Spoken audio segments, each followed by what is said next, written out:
Eh bien, on va faire l'export en PDF. Fichier exporté. PDF interactif. Option page. J'ai pas envie que dans mon PDF, j'ai les doubles pages qui soient transformées en une page PDF. Ça se fait quand on a mis des photos qui passent d'une page à l'autre, évidemment. Sinon, on a une moitié de photos sur une page, une moitié sur l'autre page dans le PDF, c'est moche. À ce moment-là, on demande que les doubles pages soient transformées en une page PDF. Mais ici, je vais demander que chaque page du document ici, page de gauche, page de droite, soit transformée en une page de PDF. Je vais indiquer que je les exporte toutes, c'est important. On n'est plus en étendu uniquement à la page 50, toutes. On exporte toutes et ok, ça devrait... oui, on a l'option afficher après exportation, comme ça va s'afficher tout seul. Incorporer les vignettes de page, intéressant, c'est coché d'office. Ok. Vous aviez aussi l'option ouvrir en plein écran, mais on va aller l'enclencher plus tard si vous voulez. Alors, comme vous n'avez pas Acrobat Pro, on va devoir paramétrer tout le PDF dans InDesign. Et ça, c'est pas génial du tout.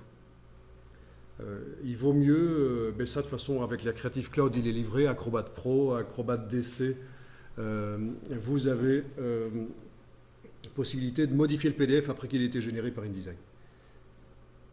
Si vous n'avez que Acrobat Reader, vous ne pouvez pas le faire. Il faudra tout faire dans InDesign.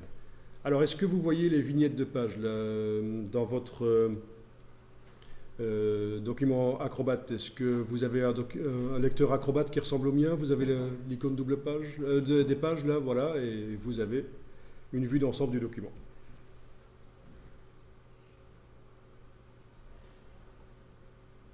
Bien. Ah oui. Et donc...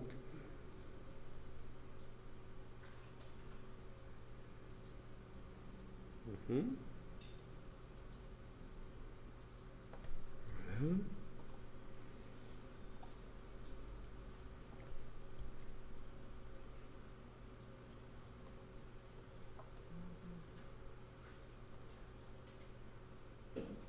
Oui, si vous ne voyez pas les icônes, c'est ici. En fait, il faut faire apparaître par ici. C'est fort discret. Les icônes des pages, des signets aussi. Vous avez les signets.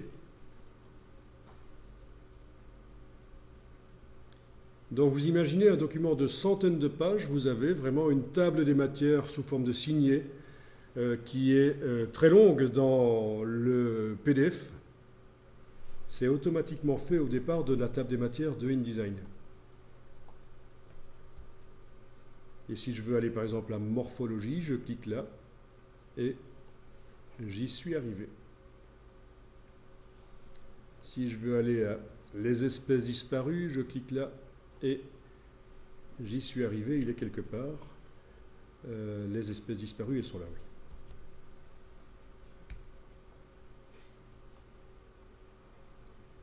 Bien.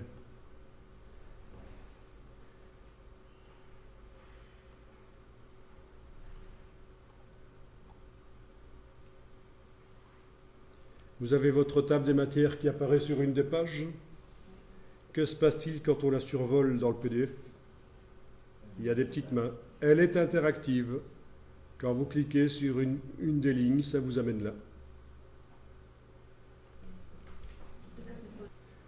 Oui, c'est automatique. On peut les faire manuellement aussi, les liens dans les PDF, évidemment. Qu'on soit dans Acrobat ou dans InDesign, on fait des liens dans les PDF, on met n'importe quoi comme zone sensible qui nous amène n'importe où dans le document. On va en faire d'ailleurs. Mais voilà, ça c'est automatique. Alors il manque juste quelque chose. J'ai la table des matières. Je clique.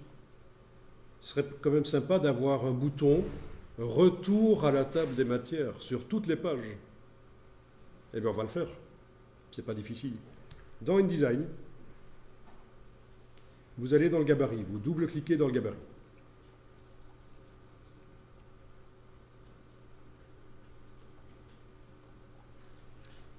on va créer un calque qu'on va appeler interactivité.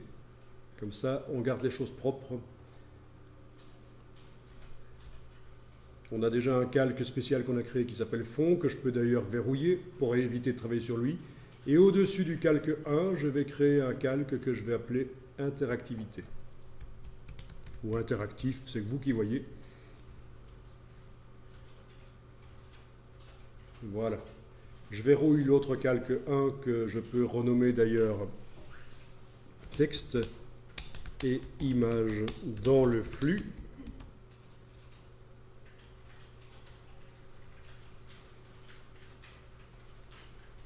Voilà, mon calque 1, je l'ai renommé texte et image dans le flux. Ça veut dire que les images sont dans le flux du texte. Elles sont dans le bloc texte, en tant que posées sur des paragraphes. Bon, mais je travaille sur le calque interactif ici et je vais créer un bloc texte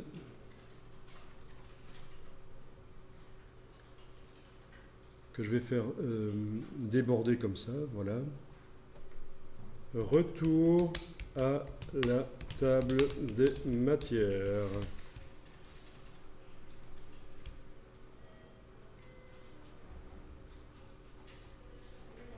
D'accord?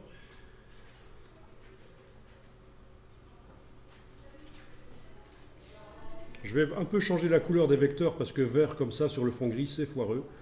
Je double-clique sur le calque et je vais aller mettre une autre couleur qui n'est pas encore utilisée dans le document. Donc j'ai du bleu et du rouge, ben, je vais prendre du vert foncé, ça peut être bien.